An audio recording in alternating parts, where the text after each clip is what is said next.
আমরা সারা দেশের গল্প বলি কিন্তু কখনোই নিজের জেলার গল্প বলি নাই। অ্যাকচুয়ালি সাহস পাইনি, কারণ সবাই বলে আমাদের জেলায় রেস্টুরেন্ট ছাড়া কিছুই নেই। But today I prove them wrong. So welcome to Narsingdi.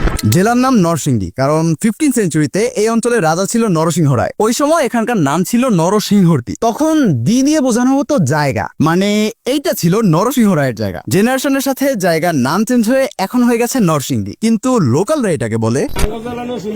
যদিও রাজা নরসিংহ রায় এখন নেই, কিন্তু সিংহগুলো রেখে গেছে বাবুরহাটে, কারণ এখানে র্যান্ডম কেউ লুঙ্গি ছাড়া দিলেও 1000 টাকার বান্ডেল পরে। আর এই লুঙ্গি পরা লোকগুলোই সারা একটা বাজারকে বানিয়ে ফেলেছে দেশের সবচেয়ে বড় পাইকারি কাপড়ের বাজার। যেই বাজারের বয়স 1 বছর কম 90। টোটাল স্থায়ী দোকানের সংখ্যা 3000 আর প্রতি মাসে লেনদেন হয় প্রায় 1000 কোটি টাকা। Sounds crazy right? কিন্তু একটা বাজার দিয়ে তো একটা জেলার রয়্যালিটি প্রুভ করা যায় না। এইটার জন্য লাগবে সলিড হিস্ট্রি, যেটা চাপা পড়ে আছে ওয়ারি বটেশ্বরে। কারণ এখানকার মাটির নিচে প্রায় 2500 বছর পুরনো আস্ত একটা শহর পাওয়া গেছে। এই গল্পের হিরো স্কুল টিচার হানিফ পাঠান, যিনি 1930 সালে প্রথম ব্যক্তি হিসেবে রিয়েলাইজ করে যে এইখানে কিছু একটা আছে। এক কথায় বলতে গেলে হানিফ পাঠান আর তার ছেলে হাবিবুল্লাহ পাঠানই এই হিস্ট্রিটা আমাদের সামনে নিয়ে আসছে।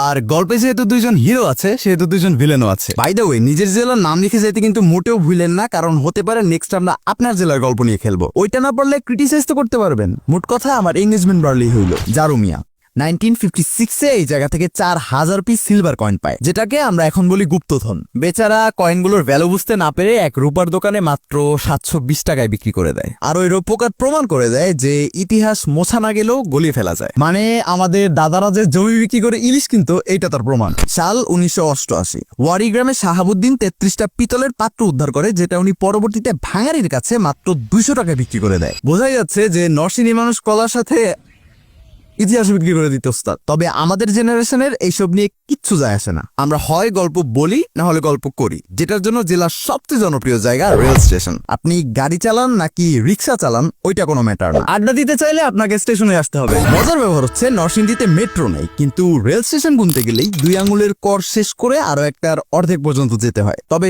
সবচেয়ে স্পেশাল ঘোড়াশাল আর ঘোড়াশাল ফ্ল্যাগ, এই 2 স্টেশনের মধ্যে ডিস্টেন্স মাত্র 1000 মিটার। কারণ জিজ্ঞেস করলে অনেক ভংচং শোনা যায়, কিন্তু আসল কাহিনী জমিদারি। সময়কে যদি 111 বছর পেছনে নেওয়া যেত, তাহলে দেখা যেত জমিদার হাজী মোহাম্মদ আবু সাইদ নিজের বাড়ির সামনে একটা রেল স্টেশন বানাচ্ছে। কারণ আগের স্টেশনে যেতে তাকে 1 কিলোমিটার এক্সট্রা ট্রাভেল করা লাগতো। ব্রিটিশদের দিয়ে বাড়ির সামনে স্টেশন বানানো কিন্তু মুখের কথা না, কিন্তু এই সবই আসলে লোকমুখে প্রচলিত কথা। ঘোড়াশাল ফ্ল্যাগ স্টেশনের ঠিক পাশেই শীতলক্ষা নদী, তাই মালামাল পরিবহন করার কারণটা বেশি লজিক্যাল। এইসব নিয়ে ফ্লেক্স করলে অডিয়েন্স আবার অফেন্ডেড হয়ে যাবে, কিন্তু যেটা নিয়ে ফ্লেক্স করা যায় সেটা হচ্ছে ঘোড়াশাল ফ্ল্যাগ দেশের প্রথম 2 তলা রেল স্টেশন। কিন্তু এই সবই আসলে নরসিংদীর ট্রেলার, আর ফুল পিকচার দেখানোর মতন এক্সপিরিয়েন্স আমাদের এখনো হয় নাই। কারণ আমাদের এক নরসিংদীতে history, life story, love story সবকিছু আছে। এত কিছু থাকার পরেও আপনি যদি কোনোদিন নরসিংদীতে বেড়াতে আসেন, তাহলে আপনার চাচাতো ভাই আপনাকে এই ব্রিজটাতে নিয়ে আসবে। বাট আমরা এই জায়গা নিয়ে কিছুই বলবো না, কজ আমগো নরসিংদীর ব্লগাররা এই জায়গাটা প্রতিদিনই দেখা। আল্লাহ হাফেজ।